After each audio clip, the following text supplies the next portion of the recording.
étude quotidienne des Écritures au travers de l'école du sabbat. Tua tapapar a pipiria ite momhana toa naruto ite hapi a tapati.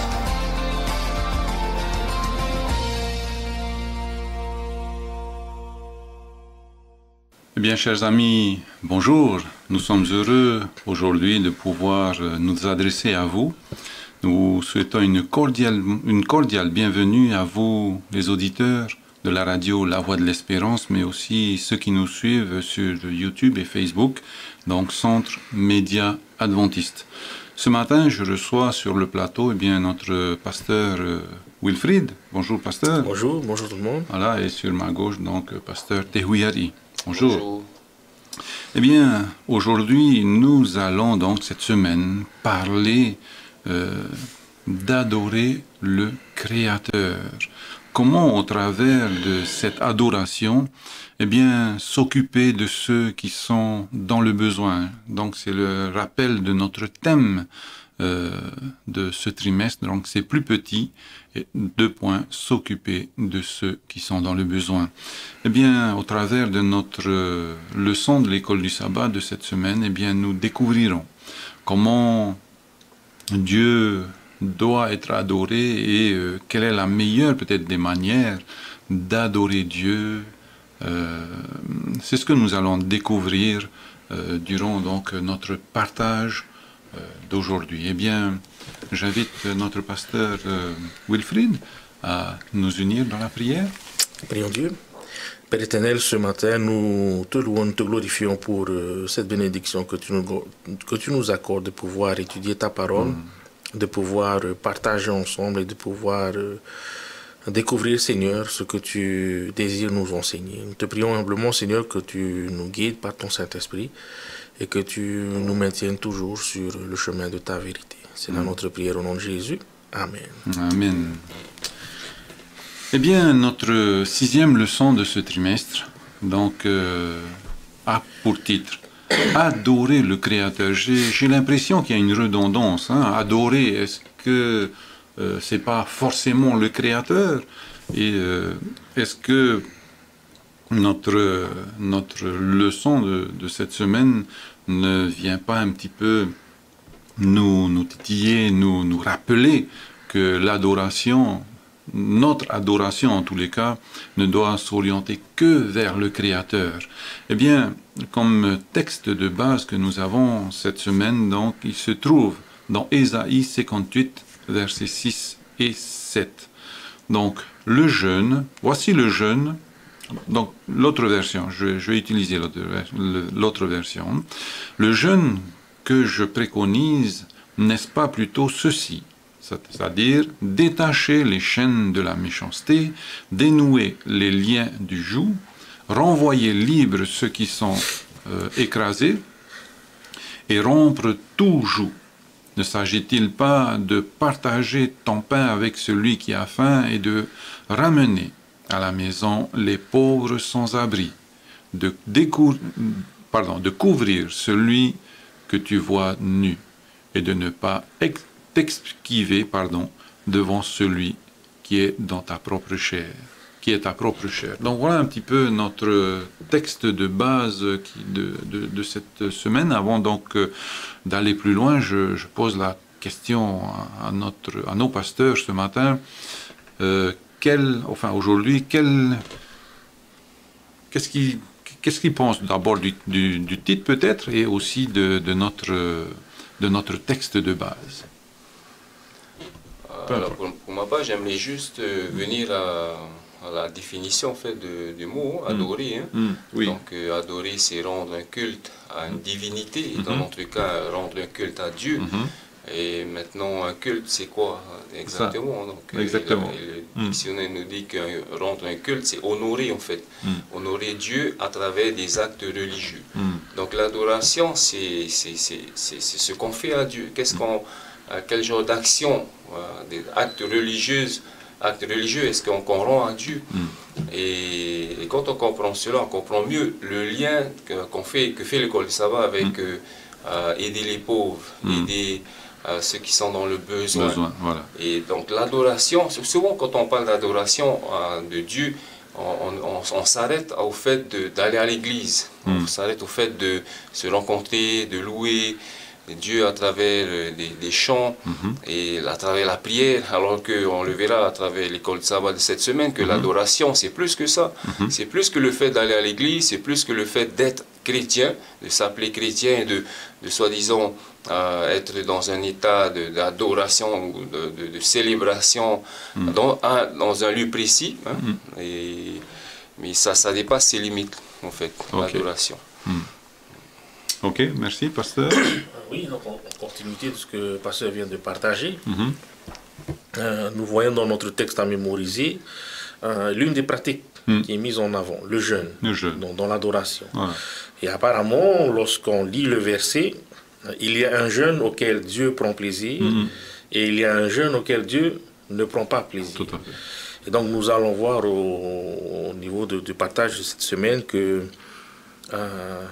l'adoration, sous toutes ses formes, il y a une adoration que Dieu approuve, agrée, et une adoration que Dieu n'approuve pas. Et c'est important pour nous de faire cette différence, parce que sinon, nous venons, nous adorons sans aucun réel sens, impact, et pire encore, Dieu ne prend pas plaisir. Voilà, c'est ça. Hein? Voilà. Et donc c'est ce que nous allons découvrir dans notre partage. Donc c'est la question donc, que je me posais. Alors quand je lis Exode 20, hein, versets 2 à 6, eh bien Dieu rappelle qu'il est le Dieu qui a sorti le peuple d'Israël d'Égypte, et c'est le seul Dieu. Et il rappelle donc, tu n'auras pas d'autre Dieu devant ma face. Donc ce commandement donc, que l'Éternel envoie à ses enfants, aux enfants d'Israël, il nous les envoie aussi ce matin. Donc est-ce à dire que même à nous aujourd'hui, nous avons d'autres dieux? Nous pouvons avoir d'autres dieux que le Dieu seul, Dieu créateur. J'aime ton sourire. Rapidement, nous rappelons l'histoire du peuple d'Israël lorsqu'ils étaient arrivés au mont Sinaï. Oui. Et que Moïse leur a dit, bon, je vais à la rencontre de Dieu, il a quelque chose pour nous et ensuite je reviendrai. Oui. L'histoire nous dit que en moins d'une semaine, ils avaient complètement mis de côté Dieu, et même remplacé Dieu par quelque chose, un veau d'or qu'ils avaient fabriqué, etc. Et malheureusement, cette attitude de remplacer Dieu s'est perpétuée dans toute l'histoire. En peu de temps, où voilà, ils arrivaient à mettre de côté le véritable Dieu et le remplacer par une autre forme, une autre image, quelque chose d'autre. C'est terrible, hein? Alors, en moins d'une semaine, comme tu dis, hein, pasteur, hein? Alors, voilà un peuple donc qui a vu les miracles du Seigneur en Égypte, hein, au travers des 10 plaies, comment il a été épargné, et comment il est sorti d'Égypte avec, avec le salaire des 400 années. Hein. Ils sont sortis avec de l'or, de l'argent, hein, des pierres précieuses, des bijoux et tout. Ils sont sortis d'Égypte riches. Donc comment Dieu les a bénis, les a préservés.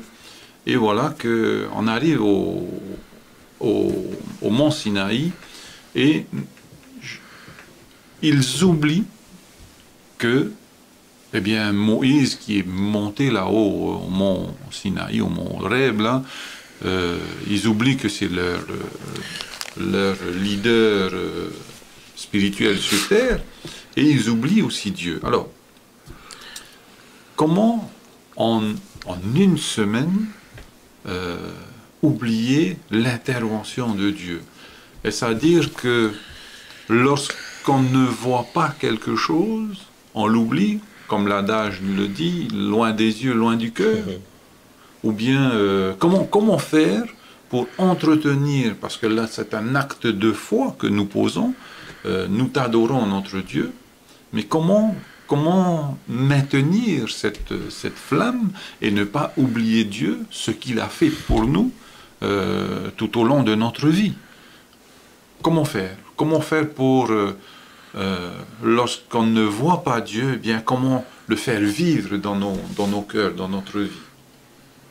Je pense qu'un des moyens pour aider justement, enfin nous aider à nous rappeler cela, c'est de répondre à une question. Pourquoi est-ce que, en revenant au chapitre 20 d'Exode, quand on entend Dieu dire « tu n'auras pas d'autre Dieu devant ma face », c'est de se poser la question, pourquoi est-ce que Dieu me demande ça? Pourquoi est-ce qu'il me demande de ne penser qu'à lui, de l'adorer que lui?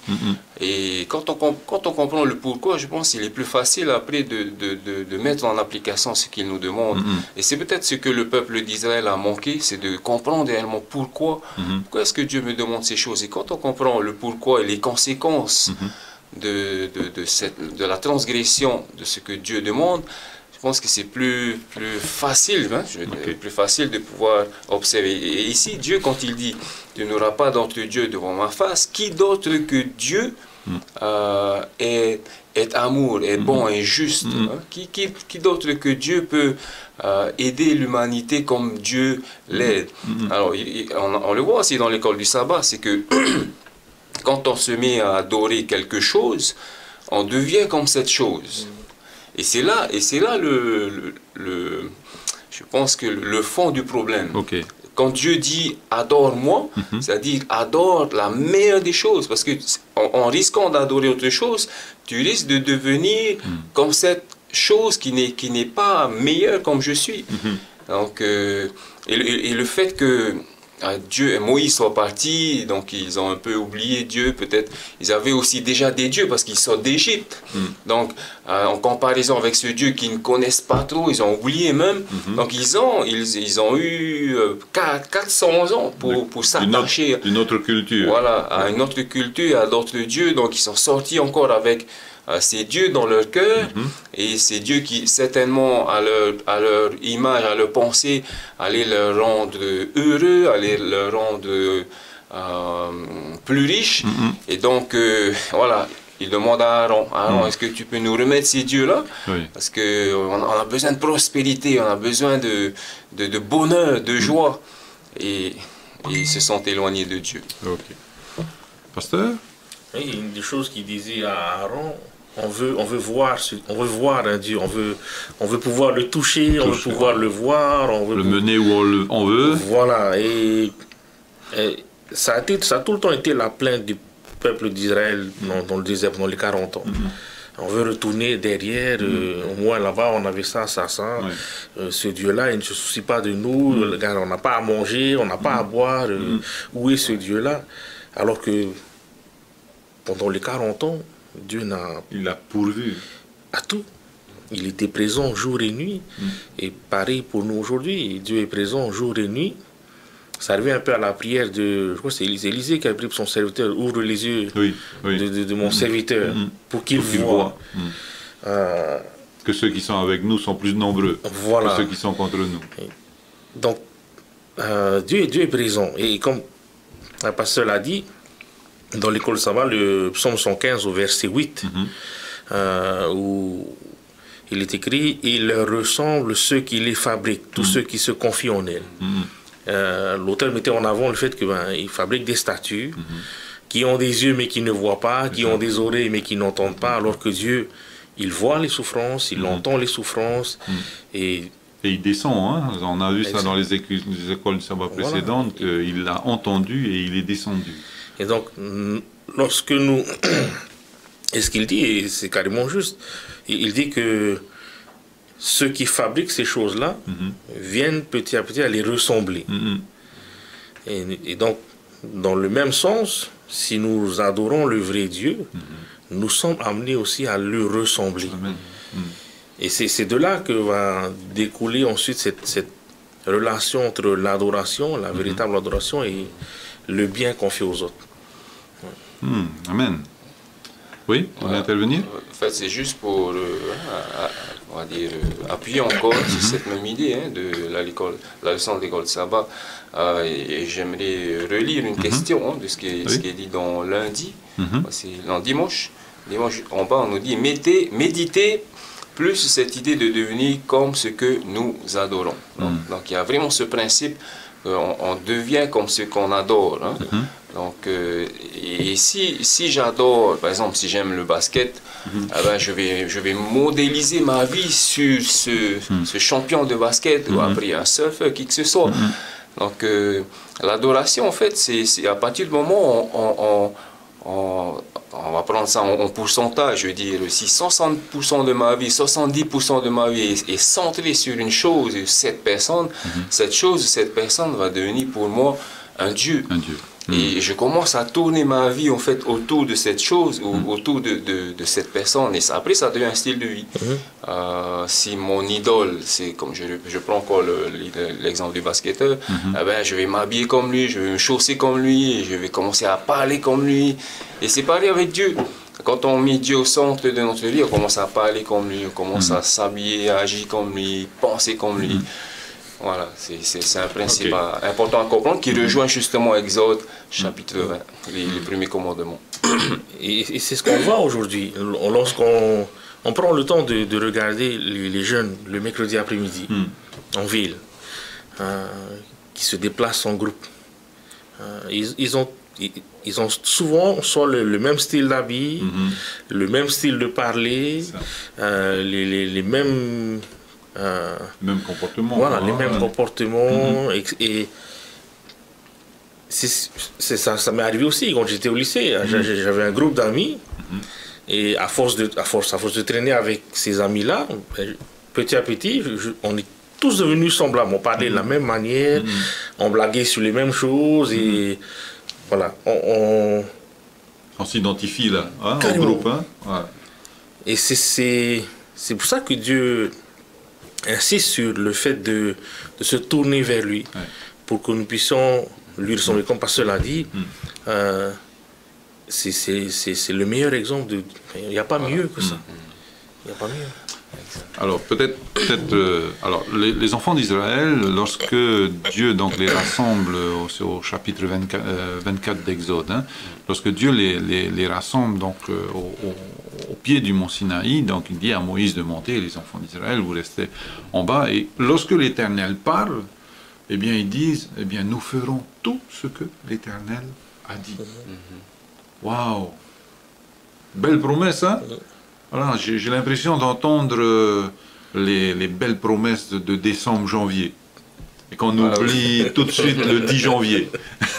Les belles résolutions. L'homme est oublieux. Hein? Et aussi facilement influençable.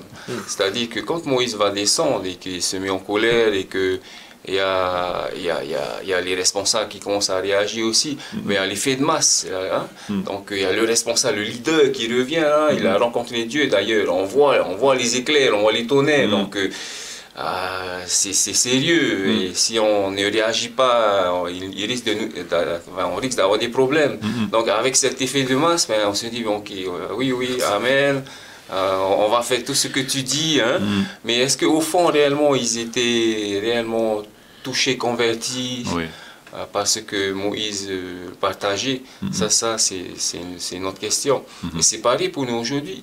On est peut-être aussi influencé, pas peut-être, on est aussi influencé par ce qui nous entoure. Quand on est à l'église, quand on se voit entre frères et sœurs, amen, alléluia, Dieu nous aime, on va faire ceci, on va faire cela. Et une fois qu'on arrive à dimanche, il fait beau aujourd'hui, c'est bien, et on reprend le même rythme, et on oublie ce qu'on a dit le jour juste avant, à travers l'école du sabbat, à travers les sermons, à travers les partages. Je pense qu'on n'est pas meilleur que ce peuple. Mais une chose que j'aimerais, sur laquelle j'aimerais revenir encore, c'est que finalement, quand Dieu dit au peuple d'Israël, tu n'auras pas d'autre Dieu devant ma face, là c'est à la c'est négatif.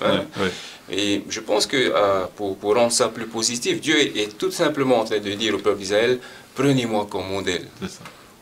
Et tout va bien se passer, on va dire. Tout à fait. Quoi qu'il arrive. Voilà. Ok, alors quand on revient un petit peu sur le veau d'or, moi c'est une histoire qui m'a toujours un peu, un peu fasciné dans le sens où, waouh, comment on a pu en arriver là?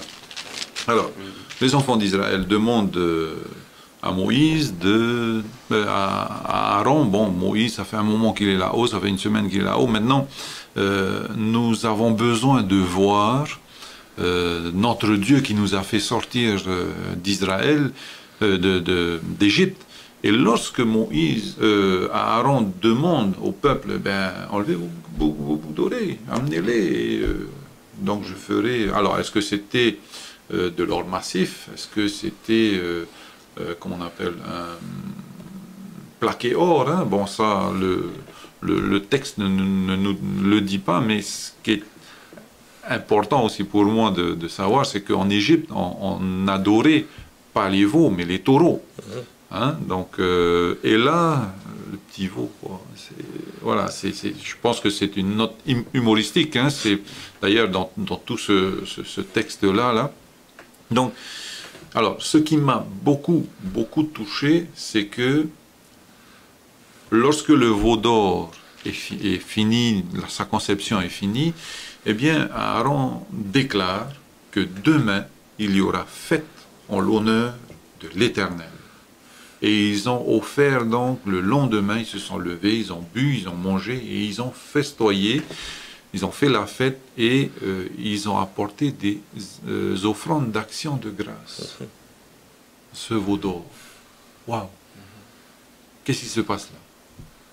Il y a un nœud là, il y a quelque chose, là qui s'est passé. Dieu s'adresse au peuple d'Israël, tu n'auras pas d'autre Dieu, fais-moi confiance. Et de l'autre côté, ils érigent un veau d'or et ils disent, voilà notre Dieu qui nous a fait sortir du pays d'Égypte. Et voilà donc les offrandes que nous t'apportons, des offrandes d'action de grâce. Donc c'est possible d'apporter des offrandes d'action de grâce et de dévier ces offrandes d'action de grâce. Oui, ils l'ont fait. Donc, oui, voilà. Oui. L'histoire du veau d'or est, comme tu dis, un moment fascinant dans le sens où, en Égypte, il y avait des cultes à toutes sortes de dieux. Dieu de la guerre, etc., prospérité et tout. Et le veau, l'image du veau, comme étant l'enfant du taureau. Voilà. Donc il y a cette image de descendance, d'héritage d'Égypte. Et c'est ce qu'ils ont porté avec eux en sortant d'Égypte, comme Pasteur l'a souligné tout à l'heure, 400 ans quand même. C'est ça. Et comme tu l'as dit, ils avaient de quoi fabriquer ce veau. Donc ils ont apporté avec eux tout ce qu'ils ont retenu et appris, et toute l'influence qu'ils ont reçue du pays d'Égypte pour fabriquer ce veau. Et Aaron, lorsqu'il va voir tout le peuple s'amasser et demander à voir quelque chose, il s'est laissé influencer. Il dit, bon, ok, en bon leader, je vais suivre le peuple et faire ce veau d'or-là, hein, pour ne pas frustrer le peuple, et pour ne pas... Sûrement que Moïse, il est mort en haut sur la montagne, donc c'est moi qui dois porter maintenant. Je retiens ce que tu as dit, un bon leader. Hein? Donc voilà, je vais pas marcher contre le peuple, quitte à marcher contre Dieu, je préfère avoir l'adhésion du peuple. Oui. Et Dieu, bon, c'est pas grave, on va régler ça après. Donc, on va faire le veau d'or et ils vont organiser cette fête. Et ils vont effectivement apporter des offrandes pour ce veau d'or. Mais ça faisait à peine quelques temps qu'ils étaient partis d'Égypte, où Dieu les avait sortis de l'esclavage d'une manière plus qu'extraordinaire. Et toute cette reconnaissance détournée vers ce veau d'or qui n'entend pas, qui ne voit pas, qui ne parle pas. Moi, ce que je vois ici par rapport à cette histoire de veau d'or, c'est ce que le pasteur disait, c'est le leadership, le leadership de Moïse. Hein. Donc Moïse qui a été chargé par Dieu et qui a vraiment pris à cœur cette mission de sortir le peuple d'Israël et de l'envoyer à Canaan. Et lui était à fond dans dans son ministère avec Dieu, dans sa relation avec Dieu. Et donc il part, et il tarde, et donc le peuple commence à se poser des questions. Et Pasteur, tu l'as bien dit, maintenant il faut que quelqu'un prenne la relève, et c'est celui qui prend la relève, celui qui était, on va dire, le bras droit de Moïse, c'était son frère. Et donc voilà, et on voit la différence de leadership. Hein. D'un côté, Moïse qui est ferme, et de l'autre côté, bon, qu'est-ce que vous voulez faire, hein? Qu'est-ce qu'on va faire, hein? Qu'est-ce qu'on fait? Voilà. Hein? Et même si ça ne plaît pas à Dieu, bon, je vais tout faire pour vous plaire, hein? Pour vous plaire. Et pour sauver peut-être ma peau aussi. Hein? Et aussi parce que quand on voit l'attitude du peuple d'Israël, ce n'était pas aussi des gens faciles. Hein? Et devant Moïse, ils hésitaient plus. Et quand ils ont vu la force de caractère d'Aaron, donc ils ont vu qu'avec Aaron, on peut quand même mettre la pression et il va céder. Donc une leçon peut-être pour moi, pour chacun de nous, c'est que... et autre chose aussi, on peut parler d'un troisième groupe, c'est le peuple d'Israël, comme Pasteur le disait, malgré tous les miracles qu'ils ont vus depuis qu'ils sont sortis d'Égypte, en fait, finalement, le fond du problème, c'est que comment est-ce qu'on s'approprie l'appel de Dieu? Finalement, Moïse s'est approprié l'appel de Dieu. Aaron, il comptait plus sur son grand frère pour gérer cet appel, on va dire. Hein. Le peuple d'Israël, ils étaient là parce qu'on leur avait dit, ok, on va aller à un endroit, c'est super, c'est bien, mais est-ce qu'ils se sont réellement appropriés cette mission, cette vision, cet appel de Dieu? On voit, et je pense que ça c'est mon interprétation des choses. Le fait que Moïse ait tardé sur le mont Sinaï, certainement c'était aussi un moyen pour Dieu, pour tester, de faire réaliser au peuple de Dieu leur état, où est-ce qu'ils en sont. Et on voit que quand Moïse tarde sur le mont Sinaï, que réellement en fait il n'avait pas compris le pourquoi en fait, le pourquoi de sortir d'Égypte, le pourquoi d'être dans le désert et pour finalement arriver à Canaan.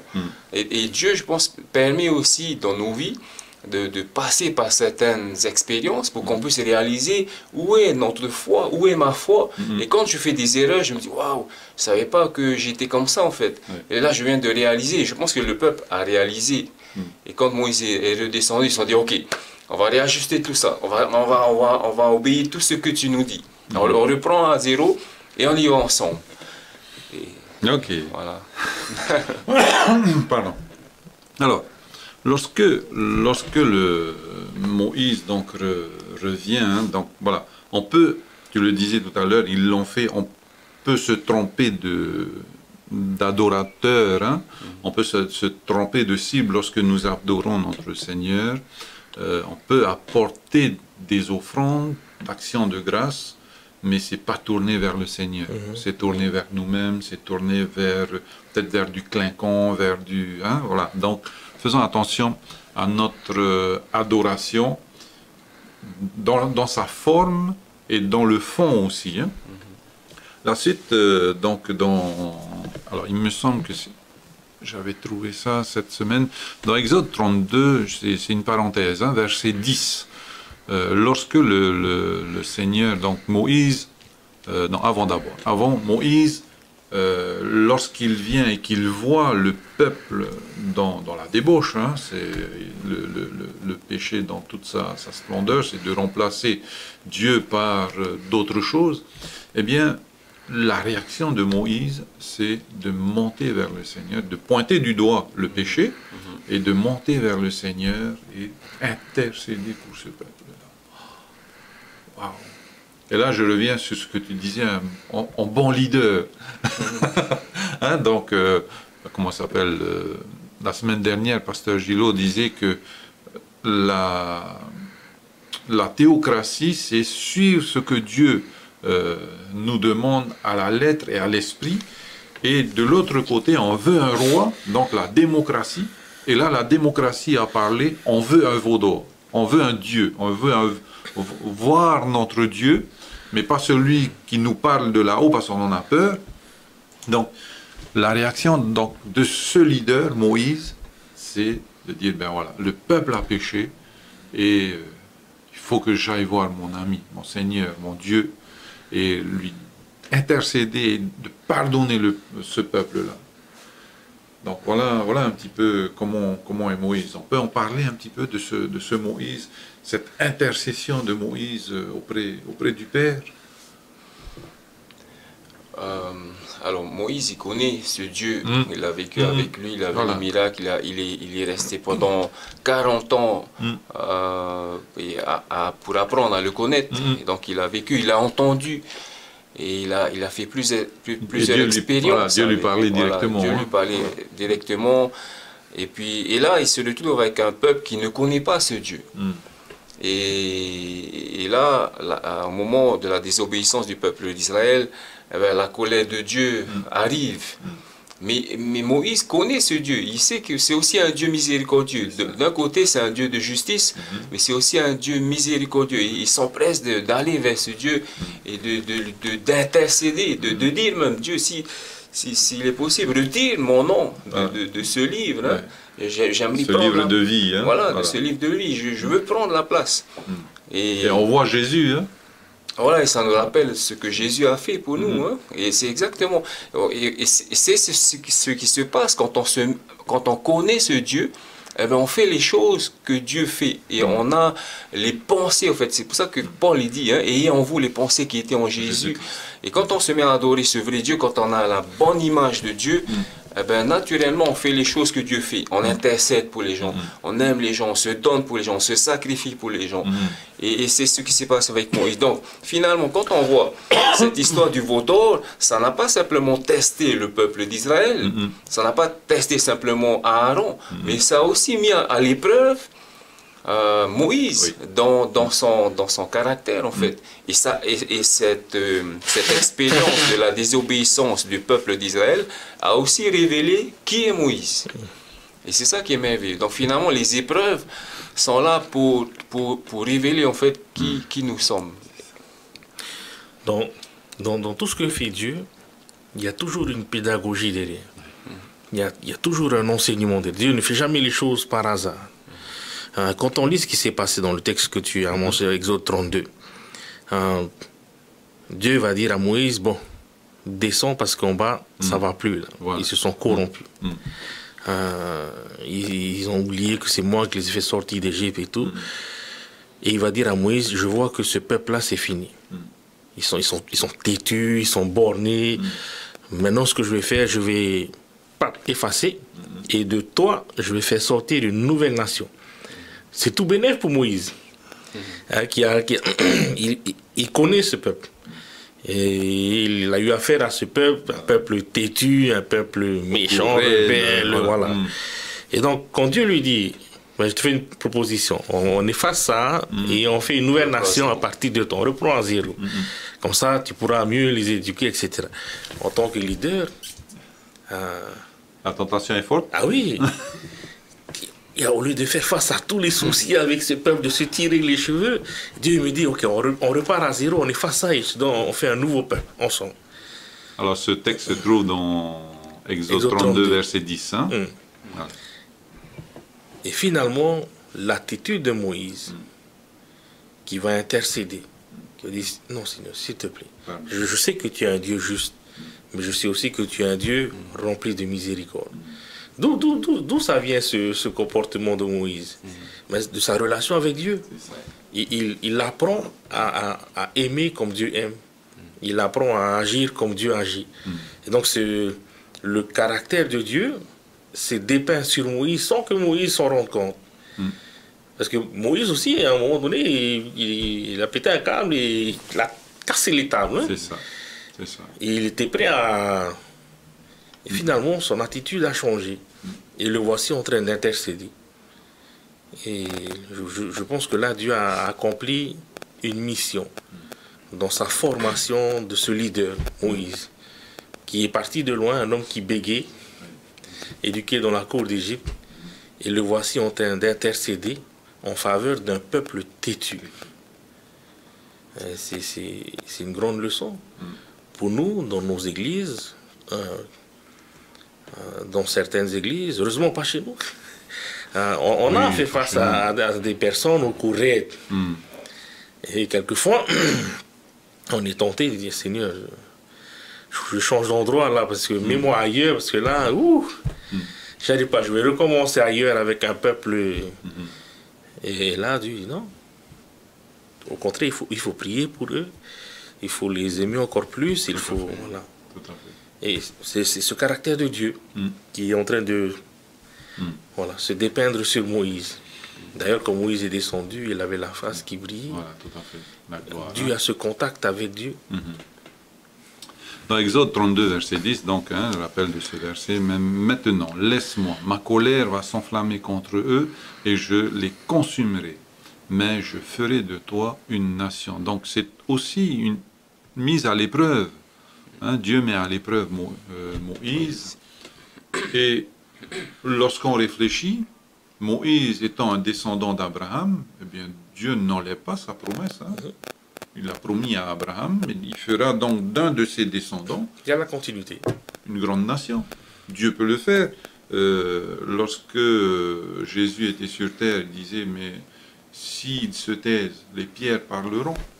Donc Dieu peut tout faire, mais on voit ce leader qui est Moïse avec les caractéristiques que Jésus avait.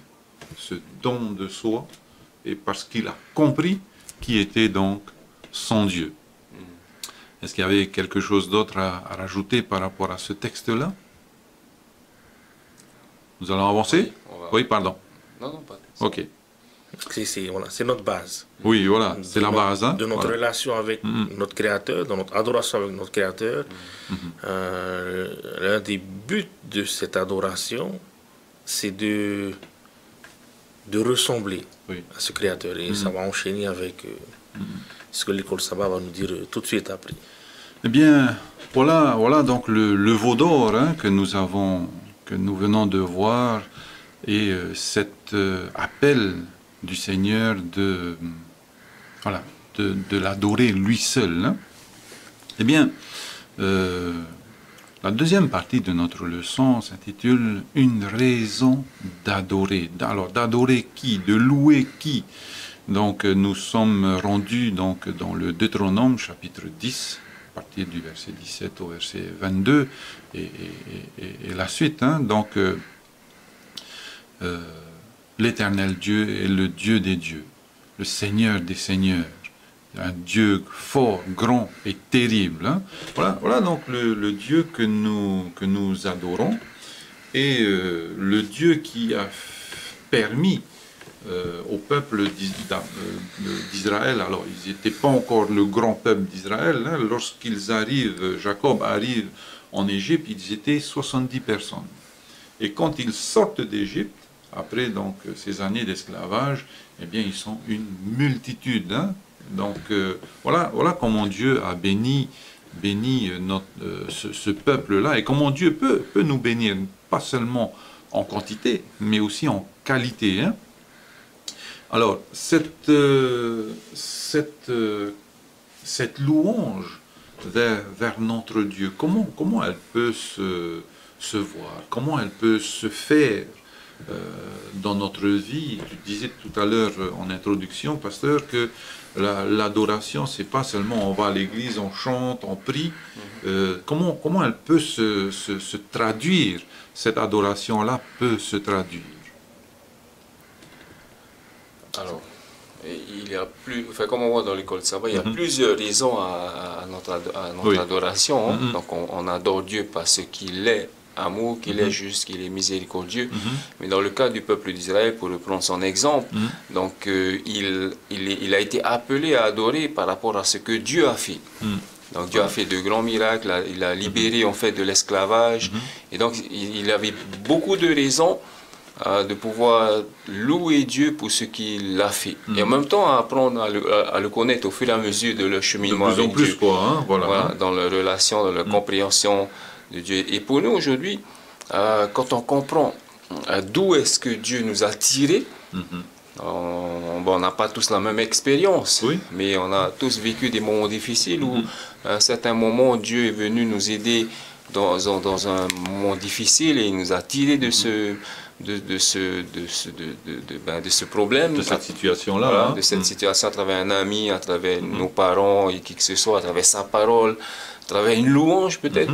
Eh ben, ces moments-là ont fait que ça nous a touchés, on a appris à connaître ce Dieu d'amour et nous sommes amenés à le reconnaître comme un Dieu qui est amour, qui est miséricordieux.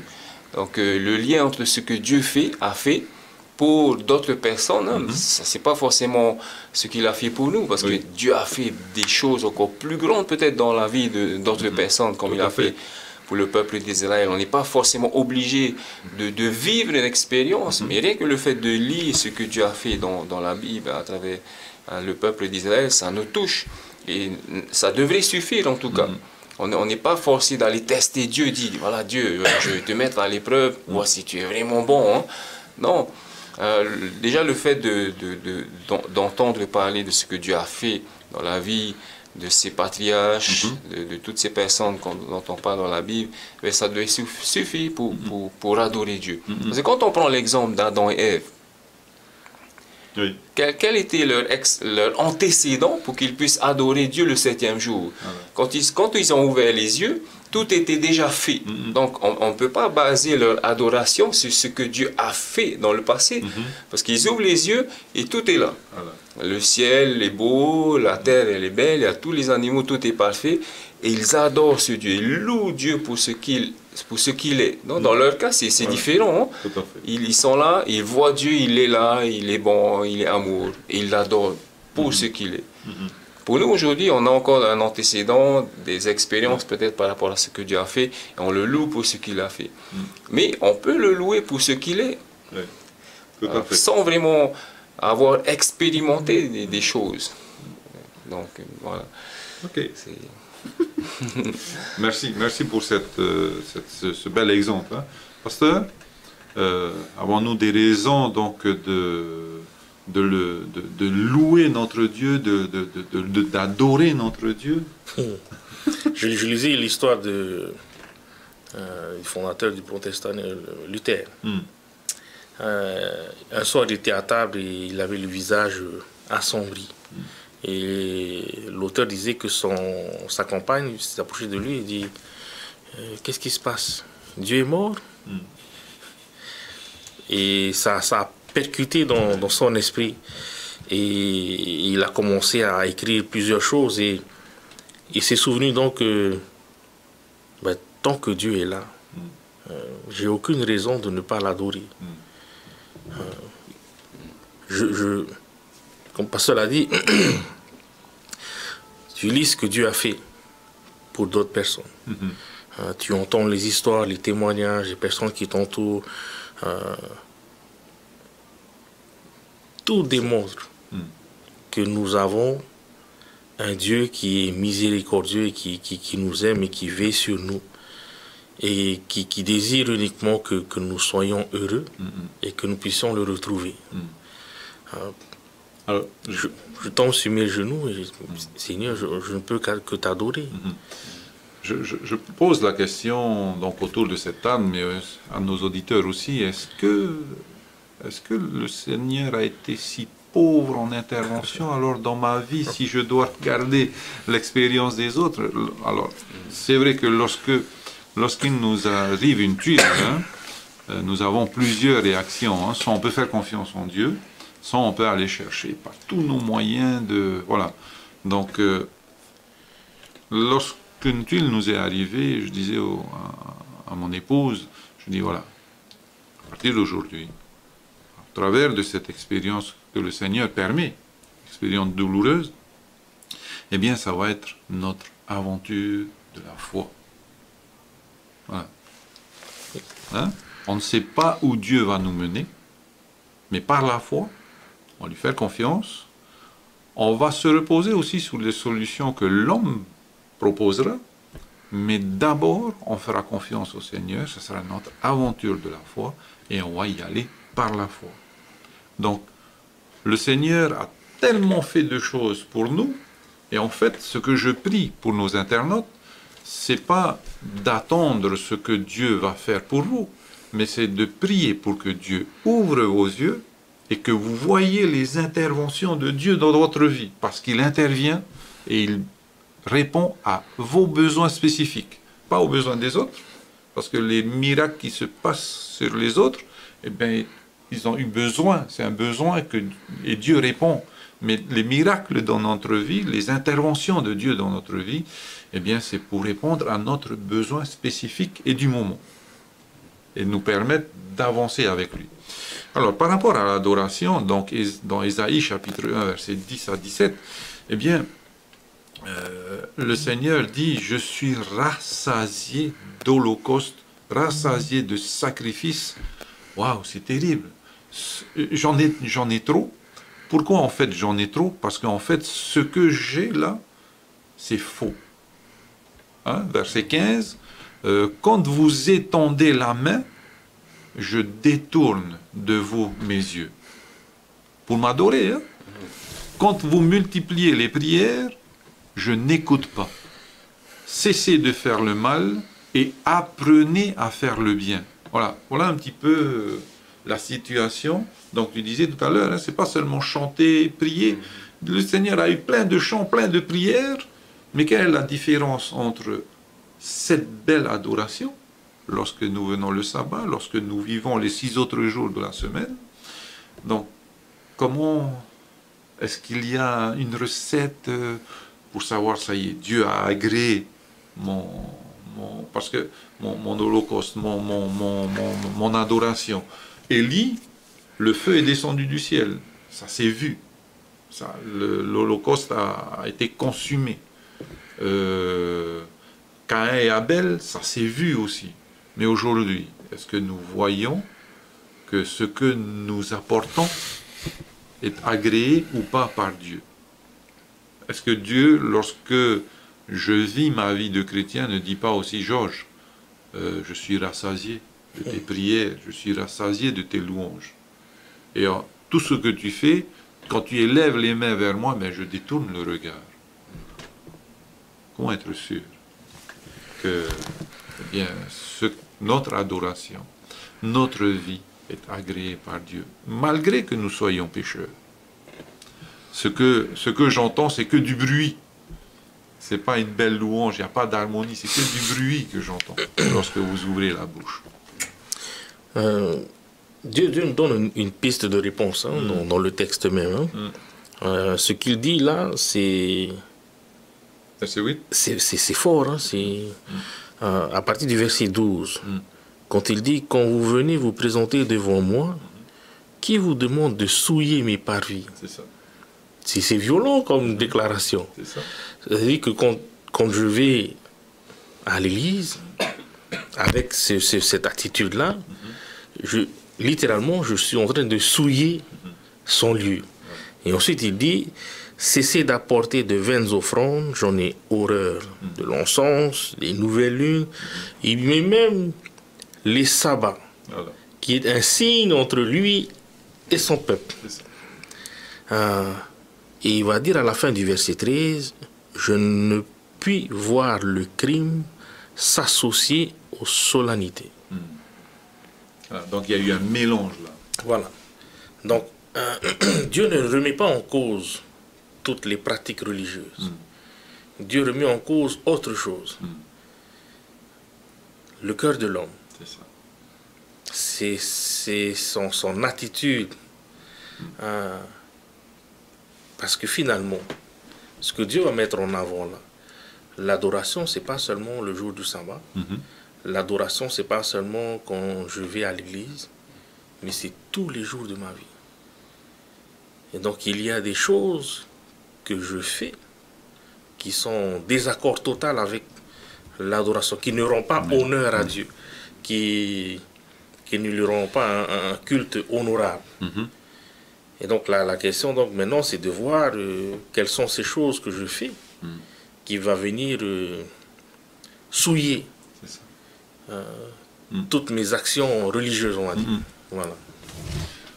Lorsque nous prions à l'église, certaines personnes, moi en tous les cas j'ai l'habitude de penser à ceux qui ne peuvent pas se mettre à genoux, et donc pour ceux donc, qui ne peuvent pas se mettre à genoux, enfin j'invite ceux qui peuvent se mettre à genoux à prendre cette posture-là pour pouvoir prier.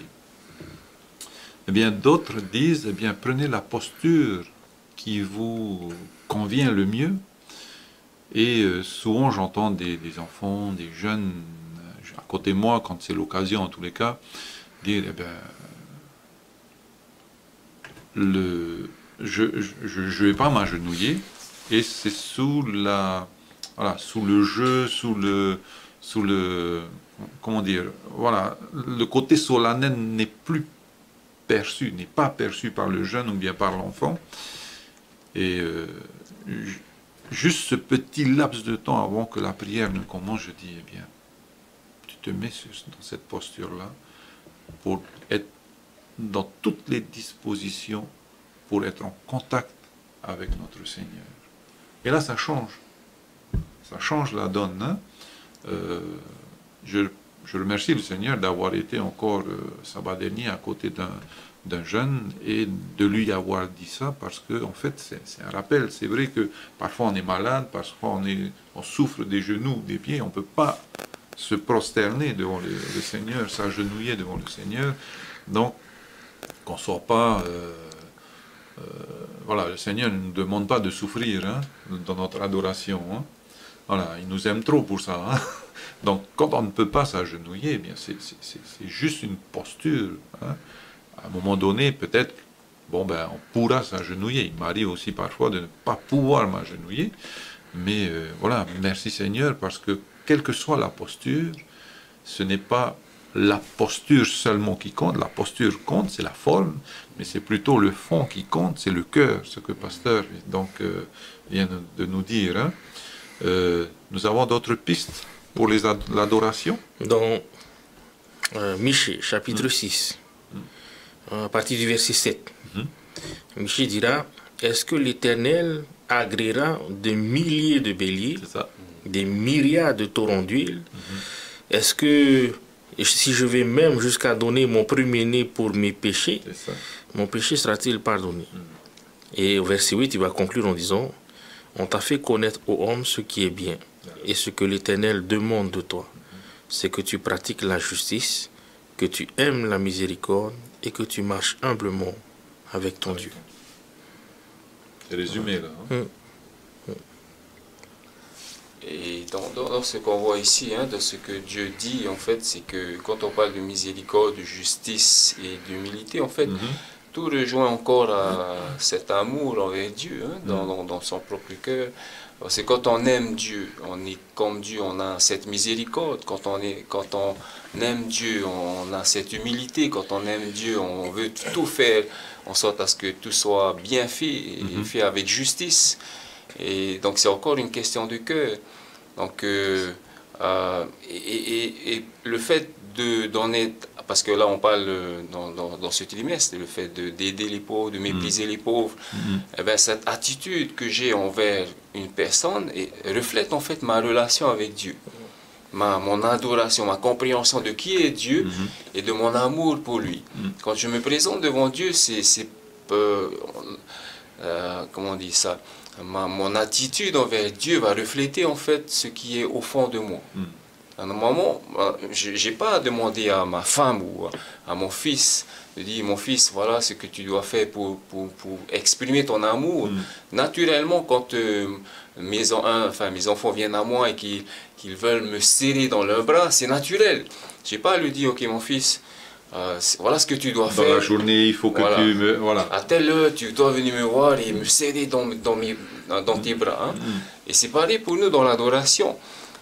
Mais ce qui s'est passé avec le peuple d'Israël, ils ont voulu garder cette image de soi-disant enfant de Dieu, et ils ont placé ça dans des rites pour montrer une image que, ok, Dieu, on t'a encore dans notre cœur, soi-disant, hein. On va continuer à jeûner, on va continuer à envoyer des holocaustes. On est chrétien. Voilà, on est chrétien, on a toujours une image de chrétien, mais au fond de nous, pour ne pas peut-être encore montrer qu'on est loin de toi, on va continuer à faire ce rituel-là. Et voilà. Ça ne reste que des rituels. ça reste qu'un rituel et Dieu veut le cœur. Qu'en est-il de notre cœur? Et c'est pour ça que Dieu est dégoûté. Et c'est pareil pour nous. Aujourd'hui, si ma femme venait me fait des bisous, soi-disant, elle dit hey, chérie, je t'aime, mais en même temps, j'aime quelqu'un d'autre. Je dis mais je suis écœuré de tes bisous. C'est l'attitude naturelle. C'est ce que le pasteur a souligné tout à l'heure. C'est exactement l'attitude de Dieu. Il est écœuré après ce que nous faisons parce qu'il sait qu'on est l'image, on est en adultère, on est partagé. Et quand on dit l'image d'adultère, c'est encore plus frappant pour nous, surtout pour ceux qui sont mariés. Le fait de savoir que son mari ou sa femme voit quelqu'un d'autre, c'est encore plus frustrant, blessant. Et pour Dieu, c'est pareil. Il est blessé, il est frustré parce que mon cœur est divisé et j'aime quelqu'un d'autre. Et j'aime une autre chose. Une autre chose a pris sa place en fait dans mon cœur. Le peuple de Dieu était plus préoccupé par la forme. Voilà, ça. Le bélier amené pour tel holocauste, la brebis pour tel holocauste. À cette date-ci, on a cette fête-là, cette date-ci, on a cette fête-là, on a ce jeûne-là qui doit arriver. Voilà. Donc, tout est planifié. Voilà. Ça me fait penser à une vidéo que j'ai vu passer, que je suis sûr que certains ont vu passer aussi, d'un pasteur qui avait fait une expérience dans son église. Le jour de l'adoration, il s'était placé et déguisé le nouveau pasteur, hein, en clochard devant la porte de l'église, voilà. pour voir un peu les membres. Et les membres arrivaient et aucun ne s'était arrêté pour aider ou machin. Il y a même un qui est venu demander est-ce que tu peux aller t'asseoir ailleurs. Voilà.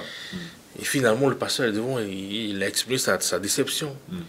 Ils étaient venus à l'église dans leurs beaux habits et tout, sûrement avec ce qu'il fallait en offrande pour donner à Dieu, et juste en passant à côté de quelqu'un qui était dans le besoin. Et personne ne s'est arrêté pour tendre la main. Et la question nous est posée à la fin de l'école sabbat de ce jour-là, du mardi. Sur la forme. Vous êtes-vous jamais trouvé coupable d'être davantage préoccupé par les formes religieuses et les rituels que d'aider ceux qui sont dans le besoin autour de vous? C'est ça. La forme.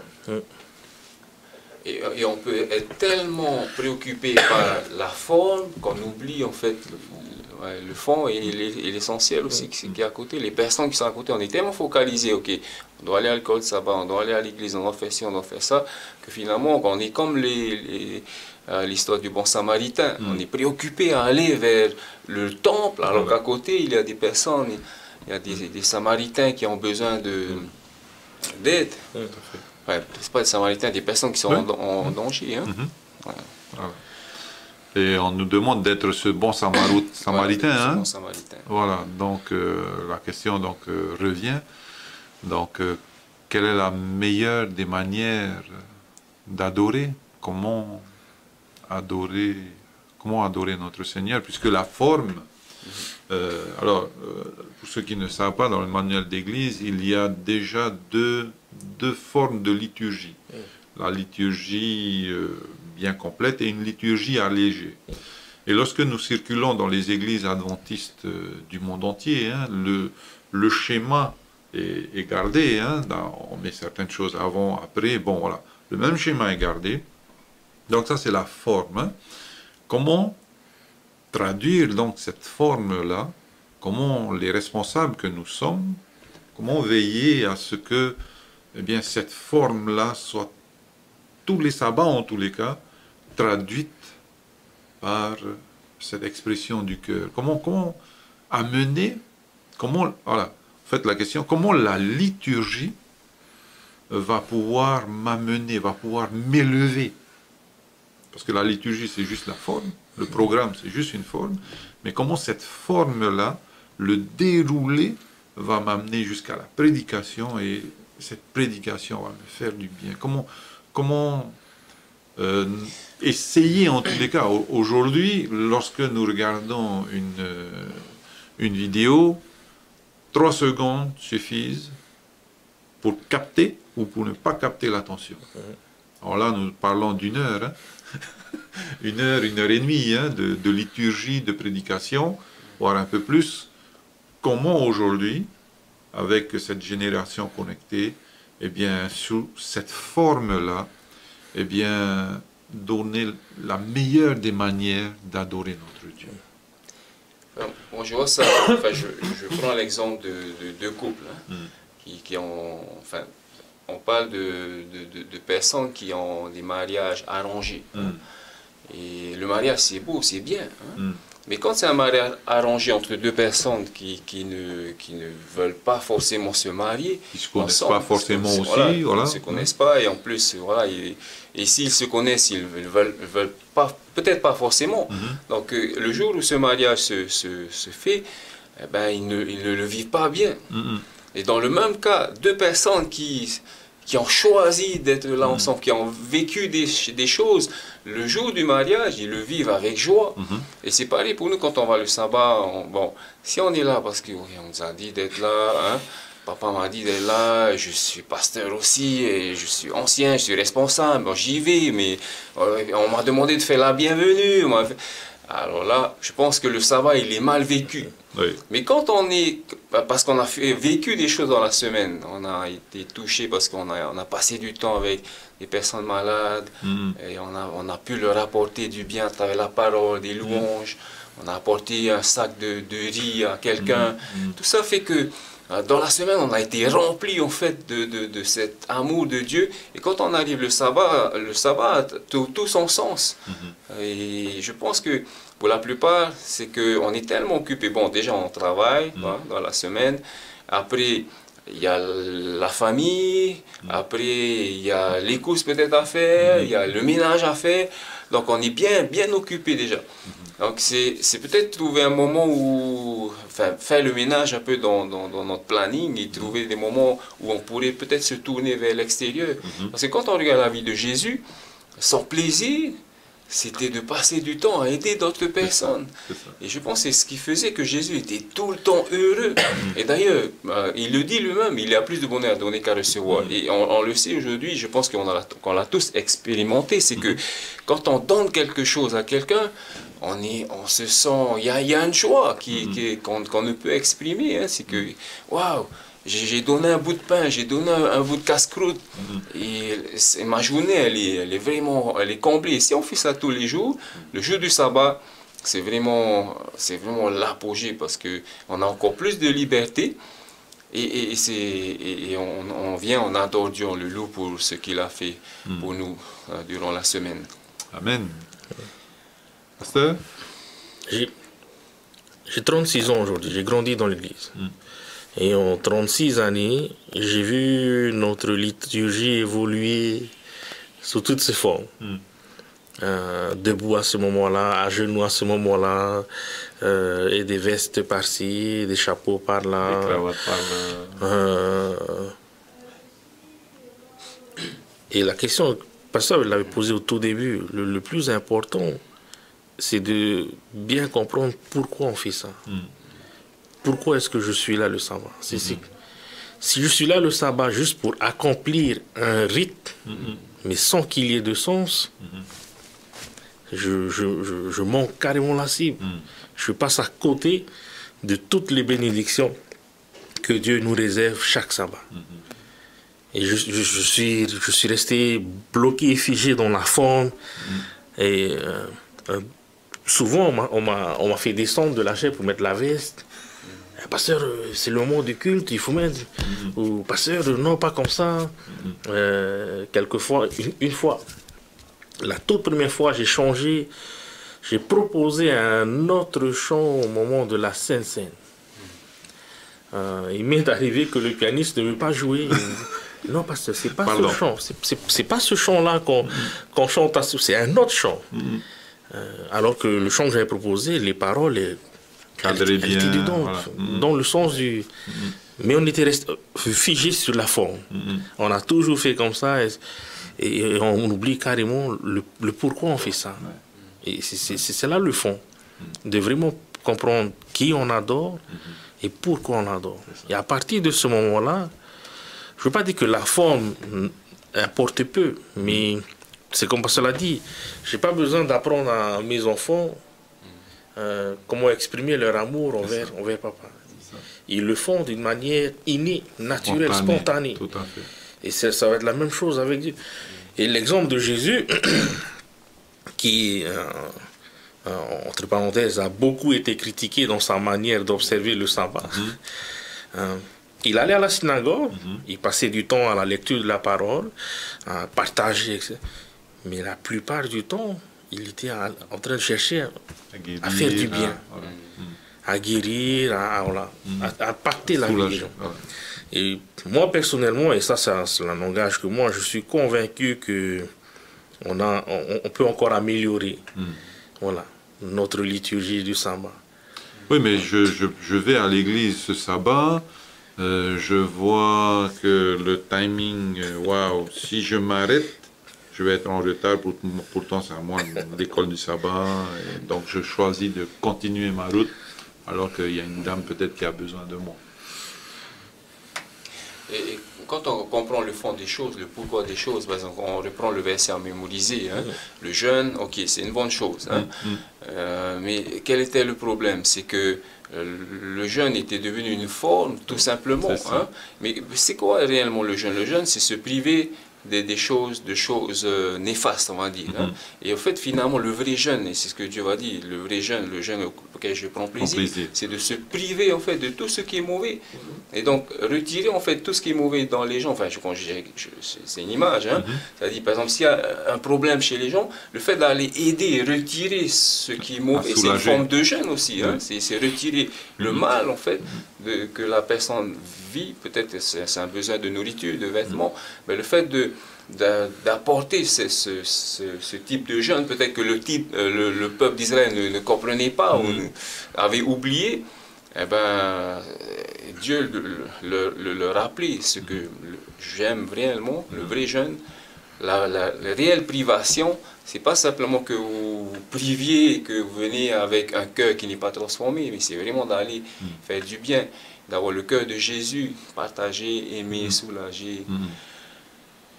Alors, par rapport à ce jeûne, hein, on va relire le texte. Donc Ésaïe 58, verset 6, « Voici le jeûne auquel je prends plaisir. Détache les chaînes de la méchanceté. » Donc voilà, dénoue les liens de la servitude, renvoie libre les opprimés et que l'on rompt toute espèce de joug. Voilà, c'est vraiment expérimenter ce sabbat qui libère. Hein, on a vu cette leçon il y a 2 ou 3 semaines, la liberté dans le sabbat. Eh bien, aujourd'hui, le jeûne est à toutes les sauces. Hein, je veux dire, ça a pris un essor, le jeûne, mais pas dans cet esprit. Le jeûne aujourd'hui, c'est je jeûne pour me faire du bien, pour apporter un meilleur pour ma santé. Alors que ce n'est pas ce jeûne-là que le Seigneur demande. Ce n'est pas pour moi que je le fais, mais c'est pour l'autre. Et donc, lorsqu'on pense à jeûne, ce n'est pas privation seulement pour nous, mais c'est aussi d'aller soulager. Vaut mieux manger et aller soulager la misère que de jeûner et de rester statique. Pardon. Donc voilà un petit peu l'esprit du jeûne, hein, que l'Éternel, dans lequel il prend plaisir. Et alors seulement ta lumière poindra comme l'aurore. Voilà. Lorsque tu appliqueras ce que je te demande, c'est là seulement que tu seras une lumière et un outil que je vais utiliser pour soulager la misère. Je pense que le reproche de Dieu, un des reproches de Dieu, c'est que le peuple d'Israël, le peuple de Dieu en général, jouait un double jeu. C'est ça. C'est que, ok, voilà le sabbat, voilà comment je suis, hein, j'ai ma cravate, ma veste, c'est tout ce qui va avec. Voilà, Dieu, est-ce que ça te plaît que je sois comme ça, hein? C'est toi-même qui le demande. Hein? Quand on voit tous les rituels que tu demandes, ben voilà, tiens, voilà pour toi. Hein? Mais j'ai une double vie. C'est que à la maison, je suis autre chose, je fais pas, je vis pas. Et c'est ce que Dieu reproche au peuple d'Israël.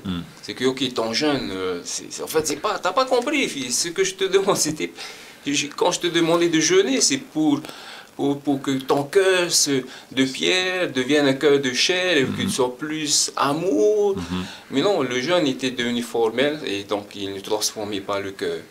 Et il était obligé de rappeler, non, c'est le pourquoi des choses, c'était pas ça. Tu jeûnes pour avoir plus de temps pour faire du bien, pour aider. Ici, voilà, pour nous aujourd'hui, c'est peut-être aussi la même chose. C'est une mise en question personnelle. Hein? Oui, voilà, c'est ça. Je lisais un article semaine dernière d'un jeune pasteur qui avait intitulé son article « Adoration plaquée or ». En gros, il suffit de gratter un tout petit peu et en dessous c'est rouillé. Et c'est ce que le pasteur vient de décrire. Et souvent, Jésus avait pointé du doigt tous les pharisiens et tous les scribes qui aimaient prier dans les coins de rue. Parce que voilà, on pouvait les voir de gauche, de droite, derrière, devant. Ils s'arrêtent comme ça du coin de la rue et ils commencent à prier. Ou quand ils emmenaient leur offrande, ils levaient leur sac haut pour... Et Jésus mettait en avant en disant que tout ce que vous faites, c'est en vain. C'est en vain. Et c'est ce qu'on lit dans Ésaïe, hein, le verset au chapitre 58. À partir du verset... Oui. Avant. Oui. Verset 8, 9. Verset 9 où Dieu dit, si tu éloignes du milieu de toi le joug, les gestes menaçants, les discours injurieux, si tu donnes ta propre subsistance à celui qui a faim, si tu rassasies l'âme indigente, ta lumière se lèvera. Et Dieu réserve une bénédiction immense pour tous ceux qui vivent, en fin de compte, qui vivent le véritable culte. Et non pas cette adoration plaquée or. On est tout clinquant le jour du sabbat, mais il suffit de gratter un tout petit peu et voilà, on découvre tout ce qu'il y a en dessous. On peut être tout clinquant le jour du sabbat. Dieu n'empêche pas cela. Tout à fait. Mais c'est pourquoi je suis tout clinquant. Exact. Le fond. C'est toute la motivation qui a été mise dans ce tout clinquant. Parce que si je peux être propre, c'est ce que Dieu demande en tous les cas, d'être présentable. Hein. C'est pas parce que je peux être tout clinquant, donc il faut pas montrer le clinquant, donc je vais venir sale à l'église. Non. Non, Dieu non plus n'en veut pas. C'est pas là le souci. En fait, quand tu connais vraiment Dieu, tu sais que Dieu t'accepte tel que tu es. Mais en retour, tu sais aussi que voilà, de tout ce qu'il a fait pour toi, de tout ce qu'il est, je vais être le mieux possible pour mon Dieu. Mais ça revient à la question du fond. Mais si je viens clinquant pour faire du paraître, c'est ça, le plaqué or. Hein. Voilà, ça ne sert à rien. Alors, j'aime bien ce que tu dis. Le Seigneur nous accepte tel que nous sommes aujourd'hui. Mais demain, nous ne sommes plus le même. Nous devons évoluer. Donc demain, il va nous accepter tel que nous sommes, avec cette évolution. Et en essayant avec sa grâce de ne pas être dégradé. Hein. Voilà, évolution, dégradation. Hein. Donc, c'est vrai que le Seigneur nous accepte tel que nous sommes aujourd'hui, mais demain, avec sa grâce, eh bien, faisons un autre pas, un deuxième pas, vers lui et vers l'autre. Voilà, c'est ce qu'il nous demande. Hein. Et donc, au travers donc, de cette dernière partie, cette miséricorde et cette fidélité. Donc, allez, apprenez, donc dans Matthieu 9, verset 13, allez et apprenez ce que signifie je prends plaisir à la miséricorde et non au sacrifice, car je ne suis pas venu pour appeler des justes, mais des pécheurs. Voilà donc la mission du Seigneur et notre mission aussi, c'est d'aller justement vers l'autre, de soulager de sa misère, mais aussi de sa misère dans laquelle Satan veut l'empêcher de sortir, hein, et proposer le salut, cette lumière, Dieu, donc dans la vie de nos semblables. Hein. Alors, cette miséricorde et cette fidélité, avez-vous goûté à cette miséricorde et à cette fidélité, et avez-vous fait partager cette miséricorde et cette fidélité à ce que vous côtoyez? Dans cette partie de l'école du sabbat, on monte un grade en plus. Oui. Depuis le début, on parlait du fond, du pourquoi, de qui nous adorons et tout.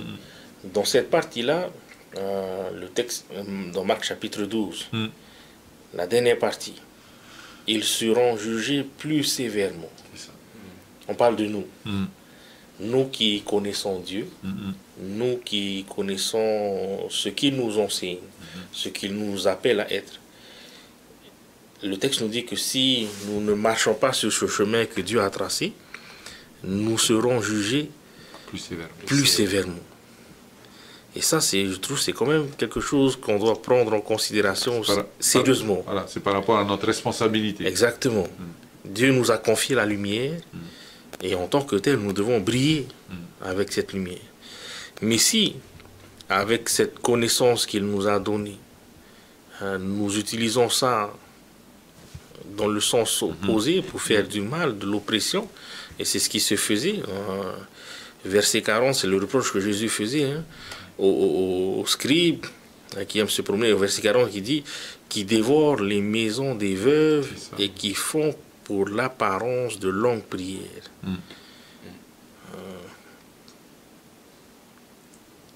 On parle d'oppression religieuse. Ça, c'est bon. On va peut-être un peu développer cette partie-là,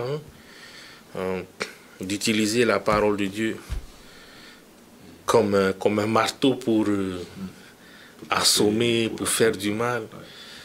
Ce qui nous attend, c'est un jugement plus sévère.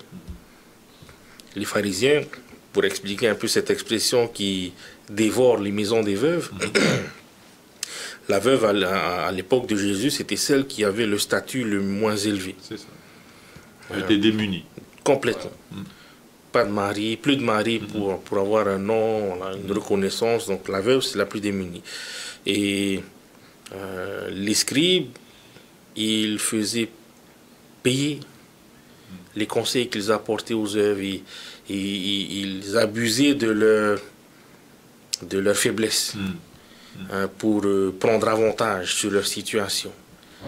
Et Jésus leur faisait ce reproche-là. Au lieu de par toute cette connaissance que vous avez de la parole de Dieu, au lieu de faire du bien, vous faites du mal.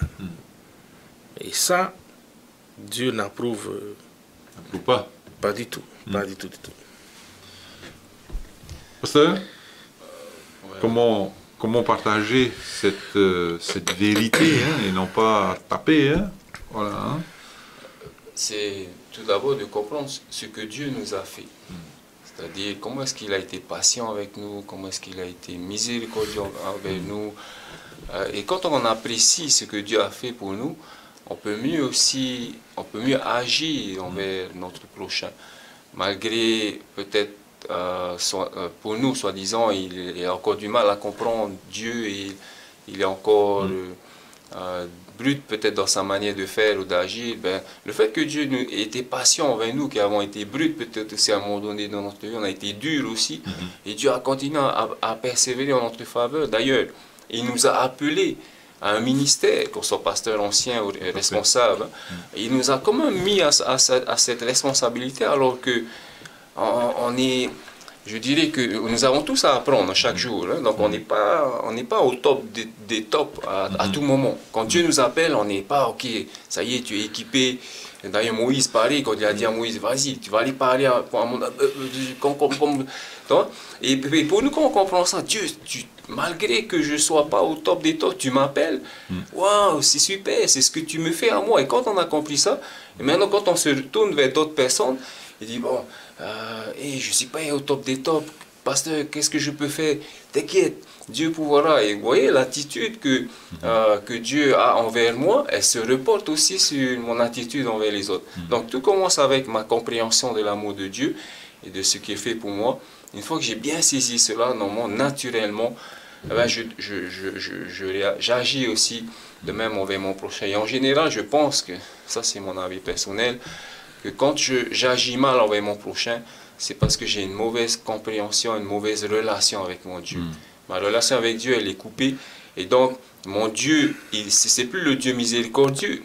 Mon Dieu, maintenant, est devenu ce Dieu qui est colère, qui est injuste. Et cette injustice se reporte vers mon prochain. Amen. Le mot de la fin? Il y a un texte dans Matthieu 23, verset 13, où on trouve une expression, je trouve, qui est percutante. Le verset 13 dit, malheur à vous, scribes et pharisiens hypocrites, parce que vous fermez aux hommes le royaume des cieux. Donc, ça veut dire que quelque part, il peut arriver que de par notre attitude, en tant qu'enfant de Dieu, de par nos paroles, nos actes, nous fermons la porte du royaume. Pas dans le sens où nous avons l'autorité ou la capacité de choisir qui rentre ou pas, mais dans le sens où, de par notre méchanceté, de par notre attitude mauvaise, nous reflétons une fausse image de Dieu. De Dieu, tout à fait. Si c'est ça, Dieu. Exactement. Et celui qui est en face va dire, waouh, c'est ça alors le Dieu que vous adorez. Ben, si c'est comme ça, moi je ne veux pas aller dans ce royaume-là où il y a ce Dieu-là, et méchant comme ça. Donc de par cette attitude, je suis en train de fermer dans ce sens-là, le royaume de Dieu.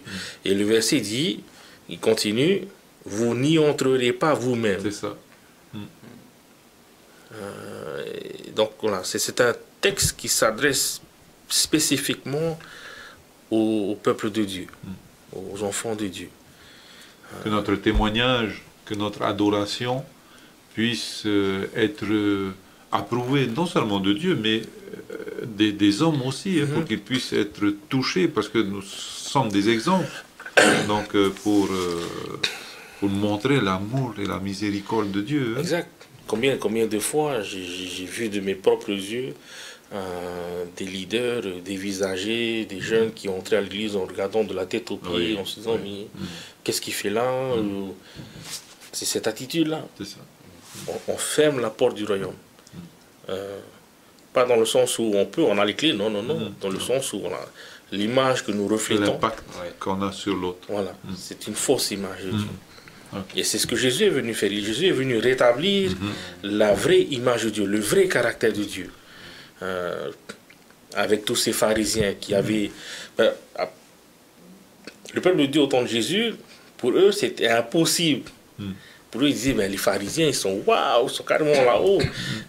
Du coup, le royaume de Dieu, il n'est pas accessible à nous. Bon, c'est fini pour nous, on est des rejetés. Pour de nous. Et Jésus est venu changer cette image. Et nous avons aujourd'hui cette même responsabilité de refléter. En fait, que tu le veux ou non, tu reflètes une image de Dieu, d'un Dieu. Soit la bonne image ou la mauvaise image. Mais si tu reflètes la mauvaise image, mon ami, malheureusement... Malheureusement. C'est pas le bon choix. Pasteur, le mot de la fin? Continuité avec ce que le pasteur dit. Je pense que dans nos vies, dans la vie de nos couples, de nos familles, de nos églises, la joie pourrait se retrouver si on appliquait tout simplement ce que Jésus faisait. Passer du temps à aider. Et voilà, le bonheur va se retrouver, le goût de retourner à l'église, la hâte de retrouver les frères et sœurs, parce qu'on sait qu'il y a tel projet communautaire, d'aller aider, soulager. Et là, on retrouverait un sens fort et profond de faire ce que nous faisons, de retourner le mercredi soir, s'il y a le mercredi soir, de retourner le sabbat, retourner le sabbat après-midi, parce qu'on sait que ce qu'on va y vivre, c'est extraordinaire, c'est soulageant, pas simplement pour les autres, mais pour nous aussi. Et donc on n'aurait plus à dire, mon frère, tu viens cet après-midi, mon frère, tu... Non. Je compte sur toi. Si on faisait ce que Jésus faisait, servir, et d'ailleurs, s'il faut parler en termes de pourcentage de ce que Jésus faisait, bon, je n'ai pas le pourcentage exact, mais comme ça, quand on entend tout ce que Jésus faisait, le temps qu'il passait avec d'autres personnes, 90% de son temps s'était tourné vers les gens. Et on a dit qu'il parlait très peu. Bon, c'est vrai qu'on écrit beaucoup sur Jésus. Mais si on devait recenser toutes les paroles qu'il a dites, sur ces 3 ans et demi, c'est très peu comparé à tout ce qu'il a fait. Et si on veut imiter Jésus, c'est allez, on y va. D'accord. Avec les moyens qu'on a, et puis Dieu va bénir le reste.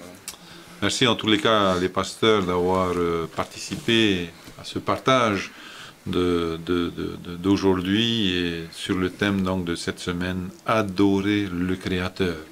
Bien, dans Isaïe chapitre 58, verset 10, eh bien, nous dit, si tu donnes ta propre subsistance à celui qui a faim, si tu rassasies l'âme indigente, ta lumière se lèvera sur l'obscurité et tes ténèbres seront comme le midi. Eh bien, c'est le souhait que Dieu fait pour chacun d'entre nous, pour que nous puissions être tournés vers l'autre dans notre adoration, ce Créateur, notre Dieu, pour que ce ne soit pas seulement des paroles, mais ce sont des actes que nous posons pour que nous soyons toujours conscients que le message que le Seigneur nous demande de faire, la chose qu'il nous demande de faire, c'est aime ton Dieu et aime ton prochain. Eh bien, c'est sur ces mots que nous clôturons notre leçon de cette semaine et je demande à notre pasteur Tehuiari de bien pouvoir terminer par la prière. Merci, prions. Notre Dieu, nous te remercions encore pour ce moment de partage, d'étude autour de ta parole, qui nous rappelle de qui tu es. L'adoration, en fait, c'est rendre un culte, te rendre un culte et honorer, en fait, à travers tout ce que nous faisons. Et tout ce que nous faisons est basé, en fait, sur ce que tu as fait. Et tu as fait beaucoup de choses pour nous. Tu nous as donné la vie à travers ton Fils Jésus, qui est mort sur la croix, qui a souffert. Toutes ces choses afin que nous puissions vivre cette paix, cette joie. Et merci notre Dieu. Et quand on a saisi en fait cet amour, à notre tour, nous ne pouvons que répondre avec amour pour t'adorer. Et nous ne pouvons que partager cet amour autour de nous. Merci notre Dieu à nous focaliser sur ton amour et aide-nous aussi aujourd'hui à partager cet amour. Une prière pour tous ceux qui nous entendent, qui nous écoutent, qui sont à la recherche de cet amour. Cet amour, c'est toi qui l'as. Mais peut-être que aussi, alors que tu es au ciel avec Jésus, et Jésus nous envoie maintenant, il dit maintenant, c'est à vous d'aller partager cet amour, refléter cet amour comme Pasteur Wilfrid le disait. Et si nous avons manqué peut-être à donner la bonne image de ton caractère, pardon Seigneur, de nous dorénavant changer notre manière de parler, de penser, de faire et d'agir comme Jésus a agi, avec humilité, miséricorde et justice. Et nous te prions pour toutes ces grâces au nom de Jésus. Amen. Amen.